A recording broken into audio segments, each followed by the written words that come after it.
I was yammering and didn't get my camera started. So anyway, what we got here is an Echo CS-490. If the bottom end is good, it's destined to become a 4910. Muffler still has the tube in it. You can't see it, but it's got low or no compression. Yeah, I'd call that no compression. And then if you turn it around, flip it upside down, you might be able to see in there better.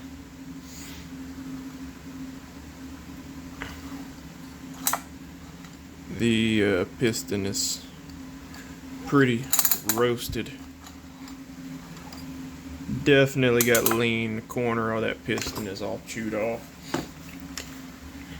So we have a vacuum leak or a carb issue somewhere that's pretty substantial.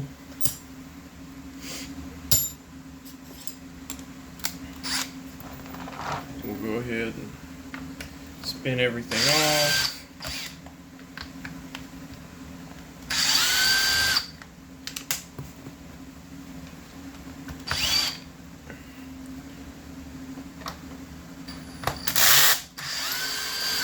It doesn't take but a few minutes to get one of these broke down.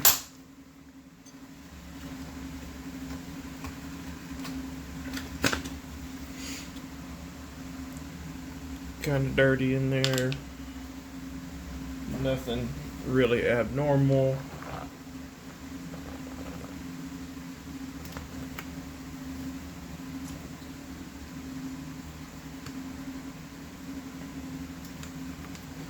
They got a Champion spark plug in there.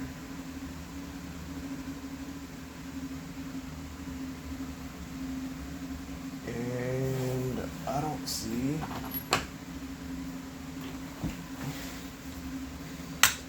those are 3/4, not 13/16. That's 18.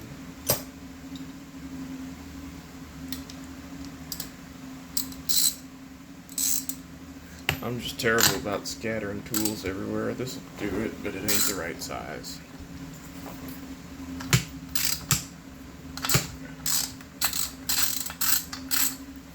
The carb still has the limiters in it. Don't know if y'all can see that. So that's interesting. I'm not thinking that this was a spark plug in it when it failed.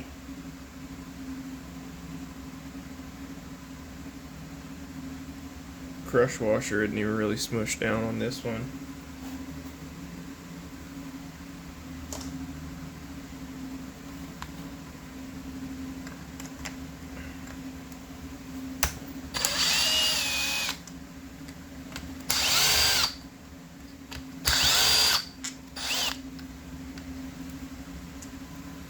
Gonna leave the carb in the chassis. So I need to take these screws out.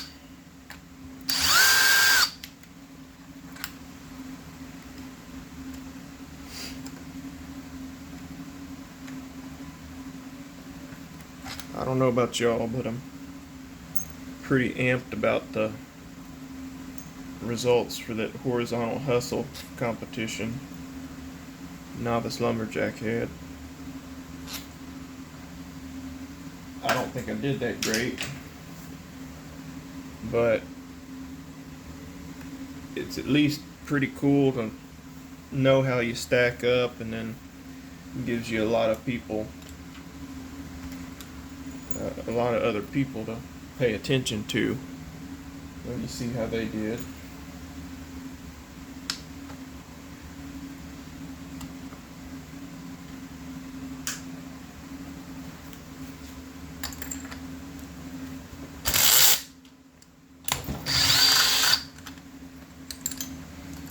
Everything's still got the factory sealant on there, so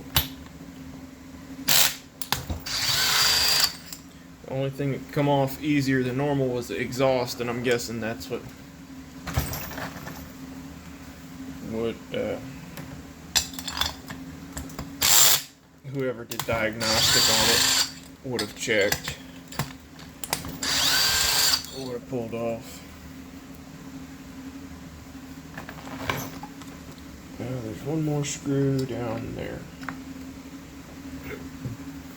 Almost forgot about it. I would have been trying to pull the cylinder off and all frustrated trying to figure it out.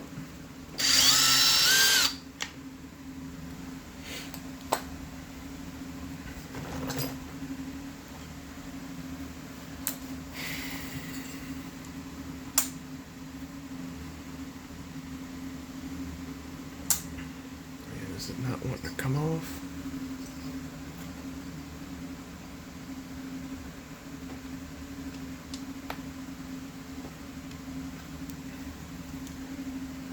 Trying to get all these screws picked up so I'm not dropping them in the case.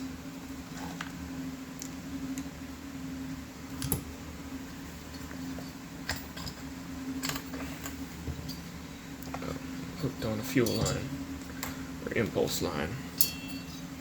Alright, now y'all can see. Yeah, that is beautiful. Right there.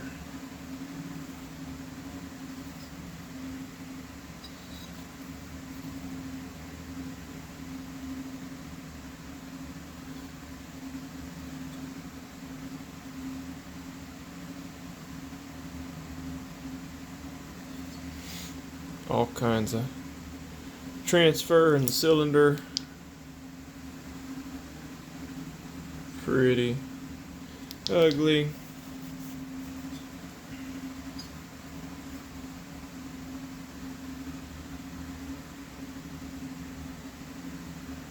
Still not sure what caused it.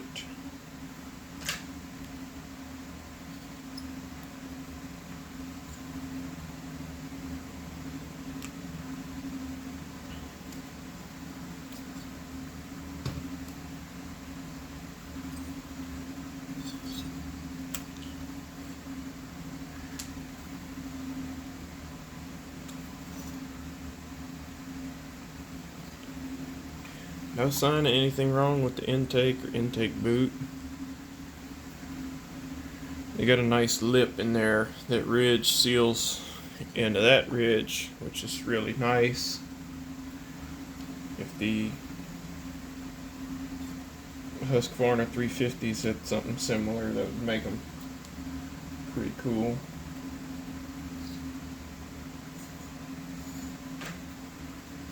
But I'm not really concerned about this 490 cylinder with it being all wiped out, loaded with transfer.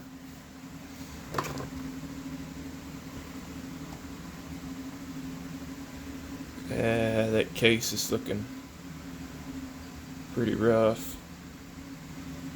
That piston is just, it had a bad time.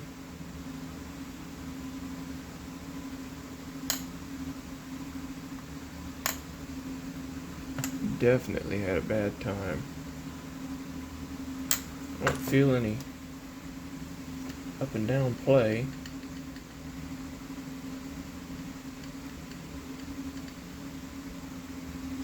Connecting rod is still nice and copper colored. It's not blue on the ends. It's pretty funky in there. This may get a whole teardown and fresh bearings.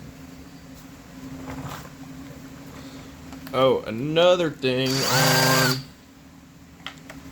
if you convert a 490 to a 4910, you don't need a whole heck of a lot. I think the carburetors are different.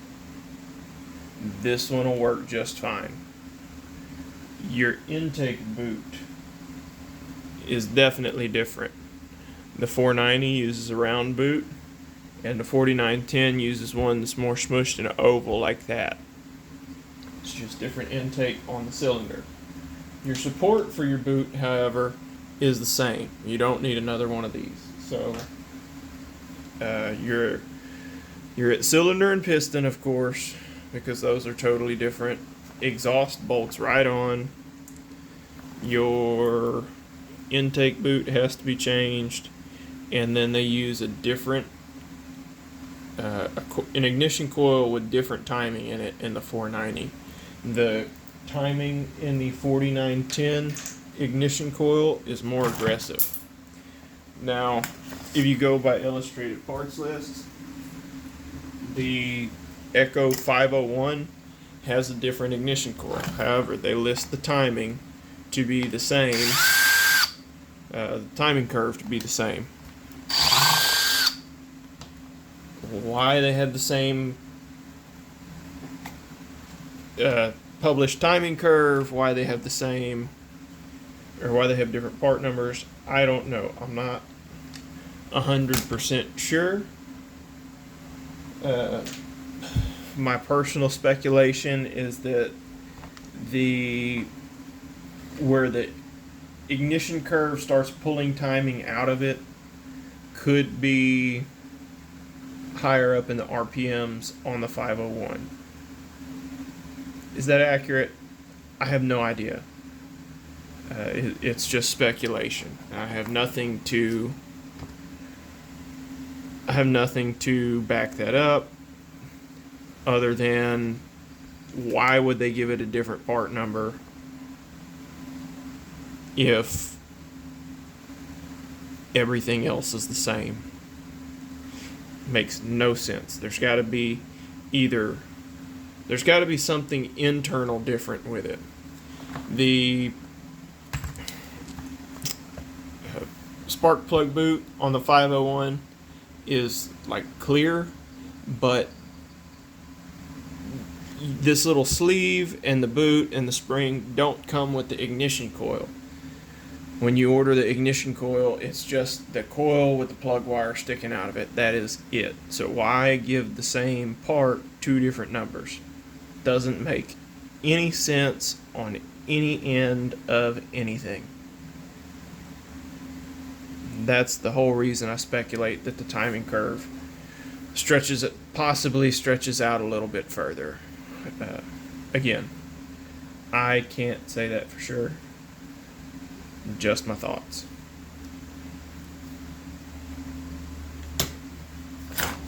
But there you go. Chewed up 490. It's got to get torn down further.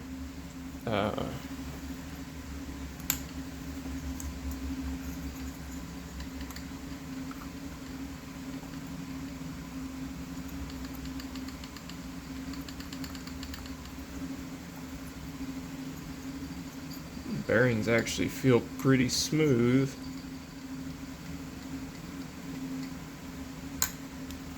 Yeah, that's odd.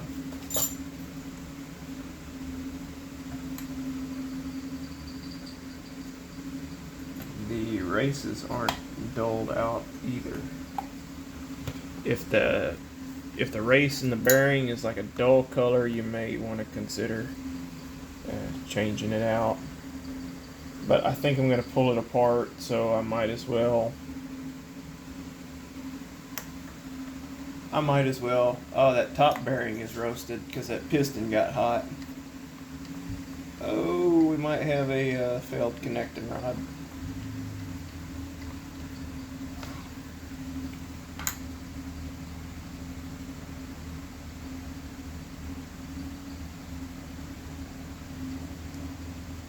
Let's pop this pin out of there and see.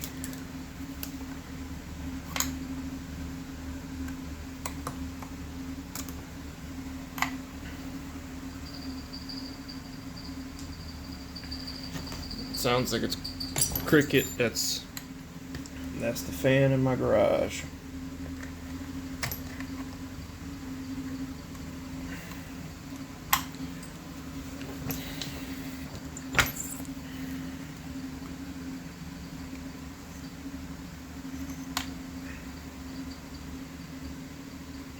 Oh, the wrist pin doesn't have any signs, anything weird going on. The connecting rod actually chewed into the piston there. So we need to look into that.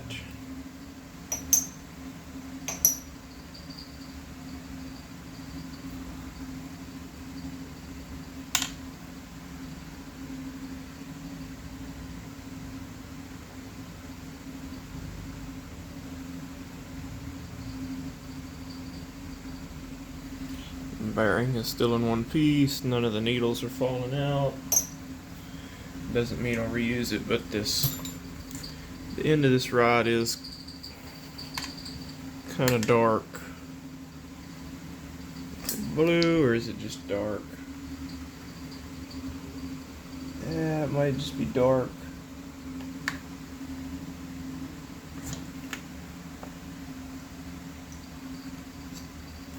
Not a whole lot of wear on the intake side. There is some. Usually if you have like a straight gas situation, this side and this side look pretty much the same. If you have an air leak or a lean seizure issue, it's pretty much relegated to the exhaust. If that right there tells me it got lean and it got hot to blast that aluminum out of the piston like that. I don't think that rod is bad though.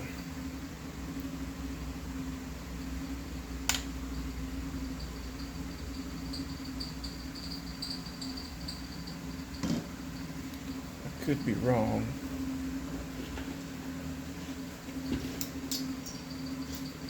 Definitely discolored.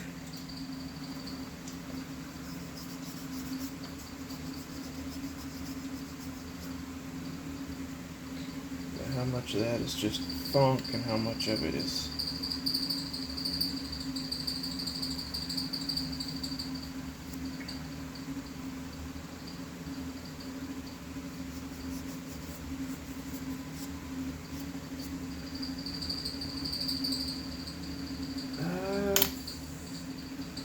I can see it got blue right on the edge here, but it is not very vibrant,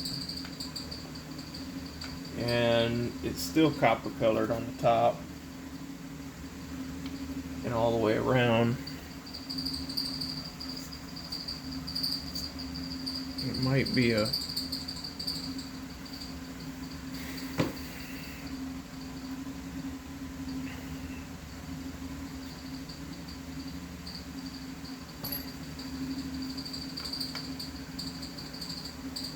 just be a situation of throw it together and see what happens. Yeah, almost all the discoloration wiped off of it. I think it's just the piston getting hot. That edge is not all chewed up. That edge still looks pretty good. Appears to be some weird rod chamfer stuff going on.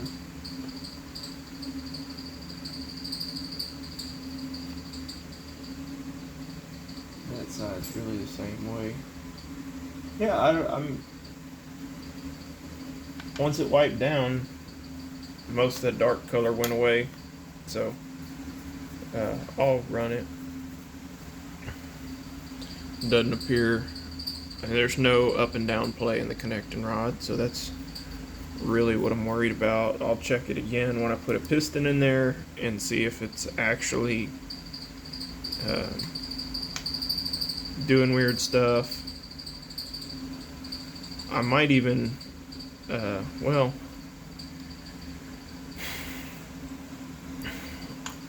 we know something went wrong, otherwise it wouldn't have failed. Crank seals, bearings, and a case gasket are not very pricey.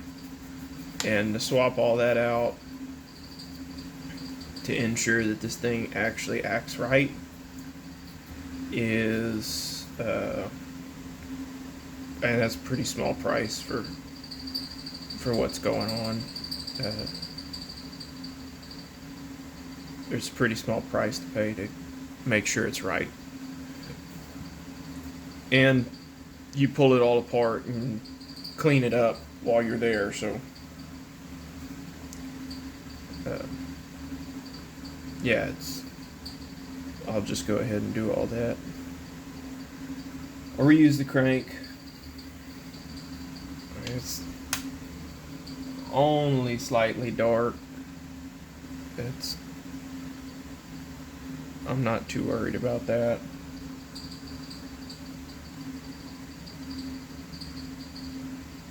But yeah, there's your 490 teardown. I don't know if I talked about projects, but